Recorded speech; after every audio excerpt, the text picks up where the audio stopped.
J'avais un certain nombre de questions à vous poser, mais mes collègues m'ont devancé, notamment les deux rapporteurs. Mais je voudrais quand même revenir sur quelques points. D'abord, la détention avant procès. Le ministère a dit qu'il y avait 75% et que ce pourcentage avait baissé à 65%, ce qui reste encore très élevé. Ce que j'aimerais savoir, c'est si vous avez mis en place des mesures pour réduire encore ce taux. Et est-ce que vous êtes doté d'un calendrier pour atteindre un certain pourcentage, ou bien est-ce que vous envisagez des alternatives à la détention? Simplement, je voulais revenir un instant sur cette question. Ensuite, le ministre, ce matin, a dit que vous poursuivez tous les auteurs de torture qui ne peuvent pas être extradés. Si j'ai bien compris, c'est ce que vous avez dit. Et si cela est vrai, est-ce que vous pourriez donner quelques exemples au comité, des exemples de poursuites d'auteurs de torture dans votre pays? J'ai une autre question à vous poser. J'ai entendu la ministre dire ce matin que les punitions corporelles sont interdites dans les écoles. Est-ce que c'est seulement dans les écoles ou dans toutes les situations? J'aimerais avoir une précision sur ce point. Enfin, je voudrais dire que je suis d'accord avec des collègues sur les mauvaises conditions de détention dans les prisons. Notamment des ONG nous ont dit qu'il n'y avait qu'un seul repas par jour. C'est vraiment un gros problème. Je vous remercie. Merci, Monsieur Hong. Madame Sveas. Thank you very much. Je vous remercie beaucoup, Madame la Présidente. Moi aussi, je souhaite la bienvenue à la délégation de haut niveau du Togo et c'est un plaisir pour moi de vous rencontrer pour la deuxième fois depuis que je siège en ce comité. Je voudrais vous poser quelques questions à propos des points qui ont été soulevés et ajouter quelques questions. Dans votre rapport, vous nous informez de la création d'une commission sur la vérité, la justice et la réconciliation créée en février 2009 pour se pencher sur ce qui s'est passé entre 1958 et 2005. J'apprends que cette commission a présenté son rapport le 3 avril dernier, un rapport qui contient un grand nombre d'informations basées sur des entretiens et des rencontres. Je crois que parmi les personnes le nombre de personnes qui ont été entendues était inférieur avec ce qui avait été indiqué au début, mais néanmoins c'est un nombre qui reste important. Et j'ai noté également donc que le chef de la délégation a souligné l'importance qu'il y a de ramener la confiance au Togo.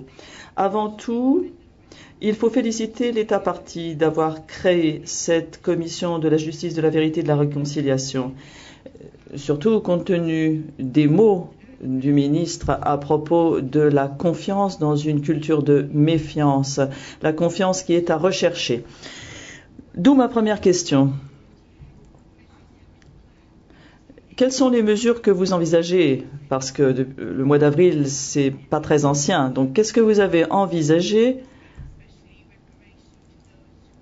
pour amener la justice et surtout des réparations à ceux dont les droits ont été violés pendant la période du conflit? Je voudrais également vous dire qu'au cours de cette session de novembre, nous avons également eu d'autres pays qui sont venus ici en session avec lesquels nous avons abordé la question de torts anciens, donc remontant à l'histoire, et ce qui est important également. J'en viens à la question des réparations et je voudrais revenir à des mauvais traitements plus récents.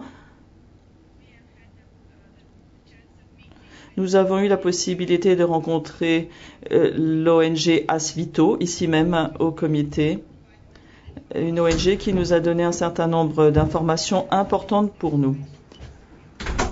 Je sais qu'il y a eu des manifestations également récemment.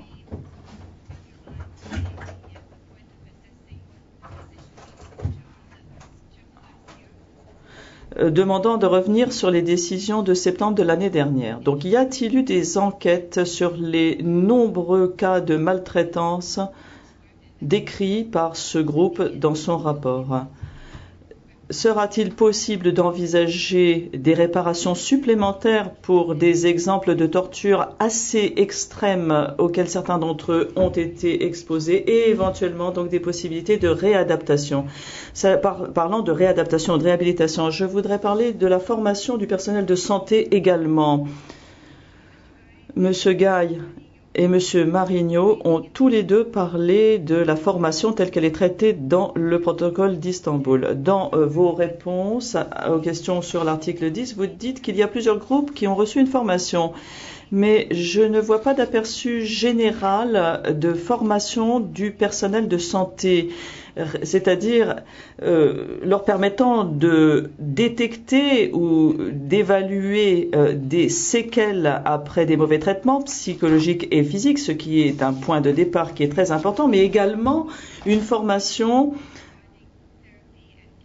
sous forme de thérapie et de prise en charge des victimes de la torture. Donc, formation du personnel médical et la possibilité pour les anciennes victimes de la torture de recevoir, donc, dans le contexte des réparations, des mesures de réhabilitation. Et également, je voudrais vous demander quelques statistiques sur des réparations qui auraient été offertes.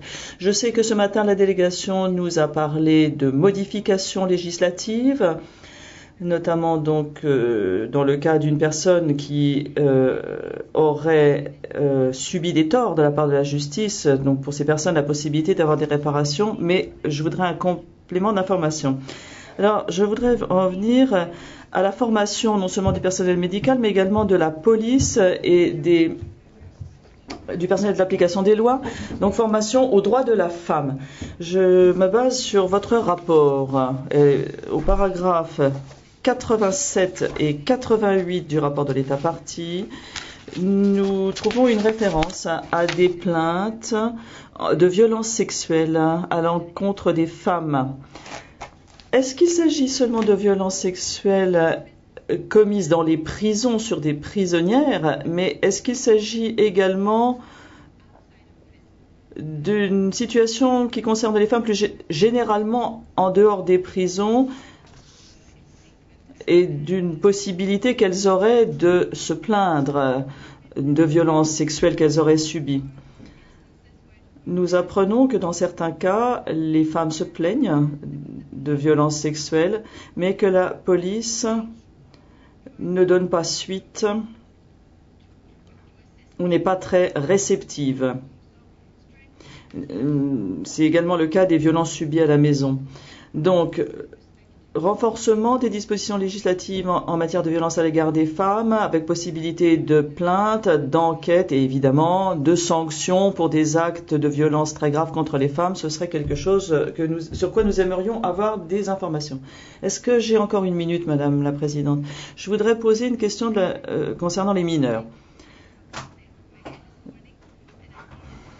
Je vois dans votre rapport qu'il y a très peu de mineurs dans les prisons togolaises, ce qui me paraît très positif évidemment. Mais par ailleurs, nous avons appris, notamment dans le rapport que vous avez évoqué vous-même, le rapport de M. Novak, l'ancien rapporteur spécial sur la torture, que les mineurs étaient particulièrement vulnérables, surtout dans les locaux de la police, dans les centres de détention de la police, dans les cellules qui se trouvent dans les locaux de la police. Avez-vous une idée du nombre de mineurs interpellés ou détenus pendant un certain temps dans les locaux de la police cette année? Ou auriez-vous entendu parler de châtiments corporels pendant ces détentions? Donc, je reprends le rapport de Manfred Novak. Il semblerait donc qu'il y a différentes formes de violence entre les prisonniers dans les centres de détention. Pourriez-vous nous donner des informations actualisées sur les mesures que vous auriez prises pour réduire ce type de violence? Merci beaucoup de votre attention et encore une fois, bienvenue au comité. Merci Madame Sveyas. La parole maintenant à Monsieur Toguchi. Thank you, Madam Chair. Merci Madame la Présidente. Moi aussi, je voudrais très chaleureusement souhaiter la bienvenue à la délégation de haut niveau venue du Togo. Je vais poser quelques questions, même si certaines ont déjà été soulevées. Madame Svers vient de vous parler de la question des mineurs, mais j'aimerais que les autorités togolaises nous donnent plus d'informations sur les mesures prises pour mettre en place un système de justice pour mineurs approprié et quelles sont les mesures qui sont prises pour séparer les détenus mineurs des détenus adultes. D'après des informations dont nous disposons et qui remontent à 2009-2010, il n'y aurait pas d'autre solution pour les mineurs que la détention. Il n'y aurait pas d'autre programme qui viserait à éviter la détention pour les mineurs. Beaucoup de choses ont déjà été dites sur les conditions dans les prisons, sur le surpeuplement des prisons. Évidemment, donc beaucoup de choses est lié à un système où vous avez trop de prisonniers en garde à vue ou en détention provisoire. Quand ce nombre est supérieur à ceux qui ont été jugés, le système de détention est surchargé. C'est toute une chaîne qui génère des lenteurs de la justice. Même si le nombre des prisonniers en détention provisoire a baissé, il reste quand même assez élevé. Beaucoup d'informations nous parviennent sur la prison de Lomé, très surpeuplée et dont les conditions sont tellement inappropriées qu'elles présentent un grave danger pour la santé des détenus. Quelles sont concrètement les mesures qui sont prises par les autorités togolaises pour améliorer la situation dans cette prison en particulier et dans d'autres établissements pénitentiaires? Par ailleurs, y a-t-il des fonds supplémentaires qui ont été prévus pour améliorer la santé, l'accès aux soins de santé pour les prisonniers? Et envisagez-vous également de construire de nouveaux établissements et de réduire le nombre de prisonniers détenus dans les prisons actuelles? Et également, est-il envisagé de faire des travaux dans les cellules qui ont été décrites comme représentant donc des traitements cruels, inhumains et dégradants pour les prisonniers? Autre question soulevée à maintes reprises, efficacité de la Commission nationale des droits de l'homme. Et je me demandais si vous envisagez d'augmenter les financements de la Commission nationale des droits de l'homme de façon à ce que son fonctionnement soit plus efficace. Par ailleurs, quels sont les plans concrets pour mettre en place un mécanisme réel de prévention tel qu'il est visé par le protocole facultatif à la Convention contre la torture? C'est tout pour ce qui me concerne. Je vous remercie de votre attention. Merci, Monsieur Tugoshi. Si vous permettez, je poserai quelques questions en tant que membre du comité. Je reprends la phrase prononcée par Monsieur Doma concernant l'obligation de ne pas torturer en tant qu'obligation de ne pas faire. Entre le premier examen du rapport de l'État partie et l'examen de ce deuxième rapport, s'est passé quelques années et bien sûr la problématique de ne pas torturer est insuffisamment remplie pour un certain nombre de causes. Il y a la normativité qui devrait attendre un Parlement à élire dans la mesure où le Parlement actuel vient à la fin de son mandat. Il y a la construction des prisons, la construction des centres de détention, la construction de juridictions. En attendant, les détenus provisoires vont coexister avec les détenus condamnés et les femmes en détention continueront à subir des violences. On dit que vraiment il y a une formation, il y a le recrutement de femmes pour la surveillance. En attendant, les femmes en détention subissent des violences même sexuelles. En attendant, il y a des châtiments en tant que punition, dans des centres de police, des passages à tabac pour des enfants de moins de 10 ans. Et le constat de M. Novak le fait, exprime d'une façon très très claire. En attendant, les magistrats mal formés acquiescent à ce qu'il y a une pratique de détention pour dette. En attendant, il y a des enfants, faute vraiment de sensibilisation de la population, des enfants avec un handicap, malformation, décoloration de la peau sont tués. Par la peau, il y a la question de lynchage. Donc, il y a toute une problématique qui est liée à tout cela. Il y a le fait que les châtiments corporels, quoique interdits dans les écoles, continuent à être exercés quand des enfants en bas âge. Et donc, il y a une certaine problématique qui fait que vraiment, en attendant que la normativité soit adoptée, en attendant que les prisons soient construites, les centres de détention soient vraiment élargis ou construits, en attendant quelque chose, qu'est-ce qu'on peut faire maintenant?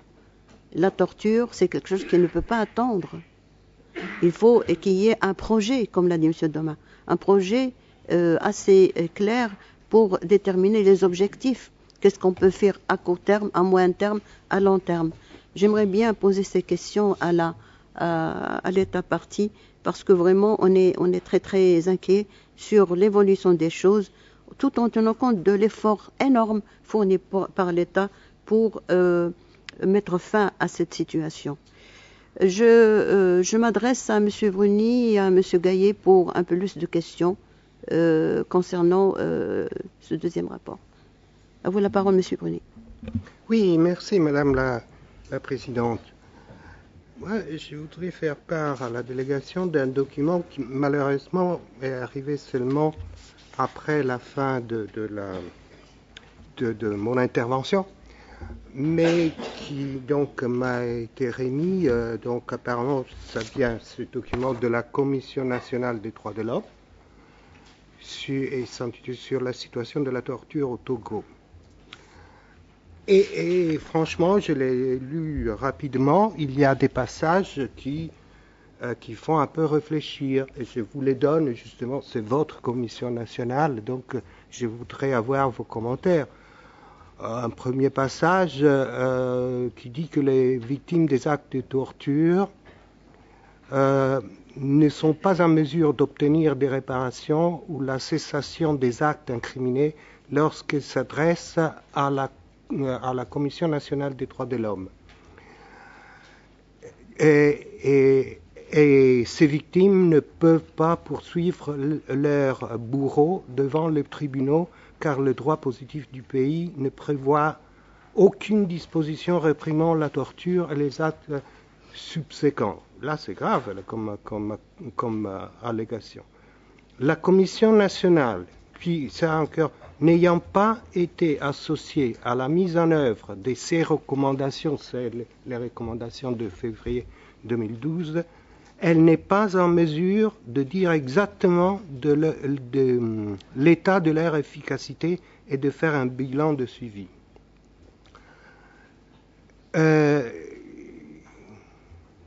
Il faut préciser en outre que jusqu'à présent, du fait de son impuissance à donner suite à des cas de torture allégués, la Commission s'est contentée de relever ces cas et d'effectuer des visites sporadiques dans des lieux de détention sans avoir une réelle capacité de suivi de ces diverses recommandations sur les cas à elle signalés ou par elle constatés. Vous voyez déjà avec ces commentaires, la Commission est vraiment dans un état absolument précaire. Comment peut fonctionner comme mécanisme national de prévention si elle fait des visites sporadiques au lieu de détention et